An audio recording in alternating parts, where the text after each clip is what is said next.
7 uutiset, hyvää iltaa. Hyvää iltaa. Tänään tapahtuu paljon luonnon merkeissä.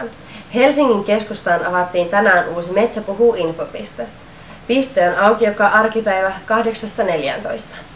Ympäri Suomea vitään tänään puiden päivä. Eri puolilla maata ihmiset kokoontuvat puistoihin ja metsiin juhlimaan. Toimittajamme Anneli Mustikka on paikalla Oulun Ainolapuistossa. Kuuluuko Anneli? Kuuluu kyllä, kiitos Emma. Hyvää iltaa. Esittelisitkö itsenne katsojille? Herttu Oinas Tyrnävältä päivää. Joo, meikä on Tapio. Voisitteko kertoa katsojille, että minkä ihmeen takia te olette täällä tänään tanssimassa näiden puiden ympärillä? No minä en olisi sanonut tänne alun perin kyllä lähteä tanssimaan ollenkaan, mutta kun tuo Terttu raasi minut kotoa Tyrnävältä tänne tanssimaan. Älä sinä höpötä siinä, kuule Tapio nytte. Täällä on niin ihana, happirikas ilma. Minusta on aivan ihana olla täällä tämän koko ryhmän kanssa tanssimassa. Ja kuule, puut ovat niin ihania lähellä minun sydäntä ja tosi elämän iloa tuovia.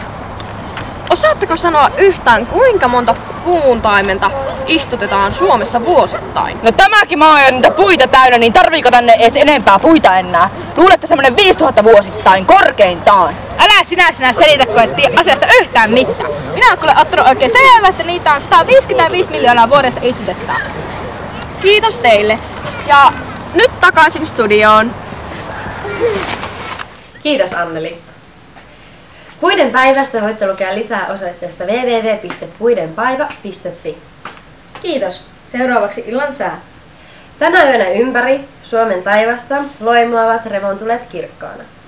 Taivas on selkeä ja pilvetön koko yön, ja lämpötila laskee nollan alapuolelle. Hyvää illan jatkoa. Ja värikästä yötä. Kiitos ja näkemiin!